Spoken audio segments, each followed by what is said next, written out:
Shivani Edubite, where you can see, think, learn and comment down below. ఈ video చాలా informative video.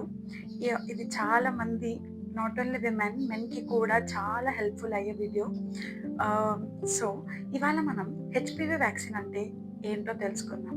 So in this video మీరు HPV అంటే ఏంటి, HPV vaccine అంటే ఏంటి, ఎవరు తీసుకోవాలి, ఎందుకు తీసుకోవాలి, అండ్ పీసీఓఎస్ వాళ్ళు తీసుకోవచ్చా, దీని డోసేజ్ ఏంటి, అండ్ దీని కాస్ట్ ఏంటి, ఇవన్నీ మీరు ఈ వీడియోలో చూస్తారు. సో ఆలస్యం చేయకుండా let's get into the video. HPV అంటే ఏంటో తెలుసా మీకు? అది ఒక సెక్షువల్లీ ట్రాన్స్మిటెడ్ డిసీజ్. అంటే అది సెక్షువల్గా ఒకరి నుంచి ఒకరికి ట్రాన్స్మిట్ అయ్యేది. మల్టిపుల్ పార్ట్నర్స్ వల్లనో సింగిల్ పార్ట్నర్ వల్ల కాదు. It's just a virus and it is very common and mostly seen in these days. 80% of sexually active పీపుల్లో మీరు ఎప్పుడో ఒకసారి లైఫ్ టైంలో వాళ్ళకి ఒక్కసారైనా హెచ్పివి వైరస్ని ఫేస్ చేసి ఉంటారు. కొన్ని క్యాన్సరస్గా ఉంటాయి, కొన్ని లీస్ట్ ఎఫెక్టివ్గా ఉంటాయి. సో అలాంటి క్యాన్సర్స్లోనే vaginal cancer, throat cancer and cervical cancer అనే డిఫరెంట్ క్యాన్సర్స్ ఉంటాయి. అండ్ ఇంకా లీస్ట్ ఎఫెక్టివ్ వేలో వాట్స్ అనేది కొంచెం సివియర్ టైప్ ఆఫ్ ఇన్ఫెక్షన్స్ లాగా వస్తాయి. అవి మెడికేషన్ వల్ల క్యూర్ అవుతాయి. ఇవి వ్యాక్సిన్ అంటే ఏంటి? అది ఒక ఇంజెక్షన్, పాపిల్లోమా వైరస్కి అగేన్స్ట్గా పనిచేసే ఒక ఇంజెక్షన్. హెచ్పివి అంటే మనందరికి తెలిసిందే, హ్యూమన్ పాపిల్లోమా వైరస్. సో ఈ వ్యాక్సిన్ తీసుకోవడం వల్ల మన ఇమ్యూనిటీని ఫైట్ చేయడానికి తయారు చేసి ఆ డిసీజ్ని ఎదుర్కొనేలా చేస్తుంది. టైప్ ఆఫ్ వ్యాక్సిన్స్ అవైలబుల్గా ఉంటాయి. గ్రడాజిల్ 4 and 9 అని. సో ఈ 4 ఏంటంటే ఓన్లీ 4 టైప్స్ ఆఫ్ హెచ్పివి వ్యాక్సిన్ని ఫేస్ చేస్తుంది, అటాక్ అంటే capable of attacking it. And Gardasil 9 ఏంటంటే 9 type of different HPV vaccine including the most common cervical క్యాన్సర్ని కూడా ఫైట్ చేసే క్యాపబిలిటీ ఈ గ్రడాజిల్ 9లో ఉంది. ఎందుకు ఇంపార్టెంట్, అసలు మనం ఎందుకు తీసుకోవాలి?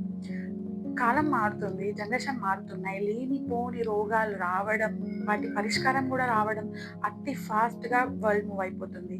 సో ఇలాంటి ప్రపంచంలోనే మనం కొత్తగా ఎదుర్కొనే ఈ మధ్య జరిగే క్యాన్సర్లే సర్వికల్ అండ్ వెజైనల్ క్యాన్సర్స్. ఇవి ఉమెన్లో చాలా చూస్తున్నాం కాబట్టి హెచ్పివి అంటే ఓన్లీ విమెన్కి మాత్రమే అని ఒక ముద్ర పడిపోయింది. కానీ తప్పు. హెచ్పివి వ్యాక్సిన్ అనేది సెక్షువల్లీ ట్రాన్స్మిటెడ్ డిసీజ్. అంటే HPV vaccine can be attacked, HPV disease can be attacked to both women and men. ఇద్దరిలో మనం ఈ సెక్షువల్లీ ట్రాన్స్మిటెడ్ చూస్తాము. So it is basically for the people who are actively in sex. సో మనం ఈ వ్యాక్సిన్ని ఎందుకు అంత ఇంపార్టెంట్గా తీసుకోవాలంటే cervical cancer or warts or any other cancer, ఇంకా మనకి ఎన్ని టైప్స్ ఆఫ్ ఉన్నాయో తెలియదు. చెప్పానుగా, it have 200 different strains. HPV అనేది 200 వివిధ రూపాలలో ఉంటుందన్నమాట. సో ఏది మనకు అటాక్ అవుతుందో మనకు తెలియదు. సో అందుకని ఇది మనకి చాలా ఇంపార్టెంట్ ఈ పర్టికులర్ జనరేషన్లో. అండ్ మన గవర్నమెంట్ కూడా ఒక మంచి మోటోతో వచ్చింది, సెంట్రల్ గవర్నమెంట్. అదేంటంటే 2020 వరకు అందరికీ హెచ్పివి వ్యాక్సిన్ అవైలబుల్గా ఉండేలా చేసి అందరినీ ఈ హెచ్పివి నుంచి ఫ్రీగా అవ్వాలని చూస్తుంది. అన్నిటికన్నా కామన్ క్వశ్చన్, ఎవరు తీసుకోవాలి అసలు అని. సో యాక్చువల్గా రికమెండెడ్ అయితే 9 to 15 years ఏజ్. అంటే ఎవరైతే సెక్షువల్ యాక్టివ్ బిఫోర్ ఉంటారో, అంటే సెక్షువల్లీ యాక్టివ్ అవ్వకముందు, ప్యూబర్టీ రాకముందు, మెచ్యూరిటీ అవ్వకముందు ఉన్నారో వాళ్ళు తీసుకోవాలి. It is preferable. కానీ those are also active in sex, it can prevent you. అంటే మీరు మీ సెక్షువల్ లైఫ్ లీడ్ చేసుకుంటూ కూడా మీ హెచ్పివి వ్యాక్సిన్ తీసుకుంటే అది మిమ్మల్ని ఇట్లాంటి ఇన్ఫెక్షన్స్ నుంచి ఇక మీదట ప్రివెంట్ చేస్తుంది. సో ఇది 26 years వరకు తీసుకోవచ్చు ఏజ్ వాళ్ళు. పైన కూడా అంటే 45 వరకు కూడా తీసుకోవచ్చు. కానీ అది జస్ట్ కొంచెం లీస్ట్ ప్రొటెక్షన్ ఇస్తుంది అనమాట. మీలాగే నాకు కూడా ఉన్న డౌట్ ఏంటంటే పీసీఓఎస్ ఉన్న వాళ్ళు తీసుకోవచ్చా, లేదా అదేమన్నా పీసీఓఎస్కి ఎఫెక్ట్ అవుతుందా? ఇప్పటి వరకు ఒక 15 years ఆఫ్ రీసెర్చ్ జరిగింది హెచ్పివి వ్యాక్సిన్ మీద. It does not have any side effects. అంటే దీనికి ఎటువంటి ఆరోగ్య సమస్యల మీద, డయాబెటీస్ కానీ, థైరాయిడ్ కానీ, పీసీఓఎస్ కానీ, ఇంకా ఎలాంటి విధ అవయవాల లోపాల వల్లనో, డిసీజెస్ వల్లనో, మెడికేషన్ వల్లనో ఇది ఎలాంటి హాని చేయదు. ఇది తన పని అది చేసుకుంటుంది. రాబోయే వ్యాక్సిన్ మీద ఈ వ్యాక్సిన్ అనేది రాబోయే క్యాన్సరస్ మీద ఎఫెక్ట్ అవుతుంది. అండ్ ఇంకొక విషయం ఏంటంటే ఈ వ్యాక్సిన్ తీసుకోవడం వల్ల పీసీఓఎస్ నయమైపోయిందో, పీసీఓఎస్ బాగైపోయిందో అన్న ప్రూఫ్‌లు కూడా లేవు. సో, దానికి దీనికి సంబంధం లేదు. As much as you are a human being and between the age group మీరు తీసుకోవచ్చు. సరే, అన్ని ఇన్ఫర్మేషన్ తెలుసుకున్నారు. కానీ ఎప్పుడు తీసుకోవాలో తెలియలేదు.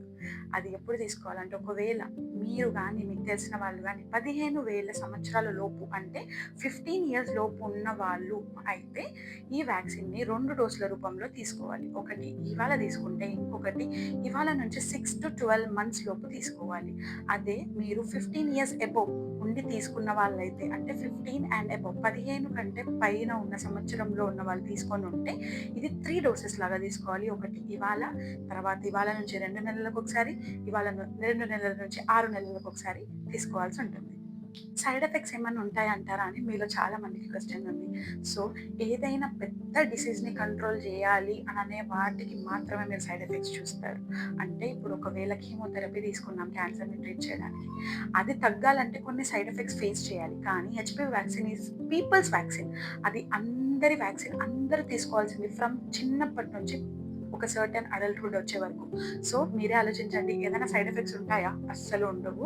And it's proven. 15 years of research జరిగింది దీని మీద. అండ్ ఆల్సో సైడ్ ఎఫెక్ట్స్ అనేవి ఉండవు, కానీ మైల్డ్ సిమ్టమ్స్ ఎఫెక్ట్స్ ఏముంటాయంటే, ఇంజెక్షన్ ఇచ్చిన దగ్గర ర్యాష్ అవ్వడము, దానివల్ల చిన్నగా ఫీవర్ రావడము, రెడ్నెస్ అవ్వడము, లేదంటే కొంతమందికి భయంతో కళ్ళు తిరిగినట్టు అవ్వడము, ఇలాంటి చిన్నవి చూస్తారు. కానీ మేజర్గా సైడ్ ఎఫెక్ట్స్ అయితే ఉండవు. Cost and availability. సో, ఇది ఇండియాలో అయితే 2000 నుంచి 3500 వరకు మధ్యలో ఉంటుంది. కొన్ని గవర్నమెంట్ మీలో ఆర్ మీకు తెలిసిన వాళ్ళల్లో ఎవరికైనా ఇన్ఫర్మేషన్ యూజ్ అవుతుంది, వాళ్ళకి ఈ ఏజ్ గ్రూప్ కిందకి వస్తారు అని అనిపించుంటే వాళ్ళకి ఈ వీడియో తప్పకుండా షేర్ చేయండి. And keep supporting me. Me support నాకు చాలా మోటివేషన్ ఇస్తుంది. మీరు ఇలాంటి ఈ వీడియోతోని కొంచెం నాలెడ్జ్ నేర్చుకున్నారని నేను అనుకుంటున్నాను.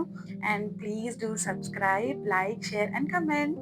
So that's it for today. Prevention is always better than cure. నమస్తే.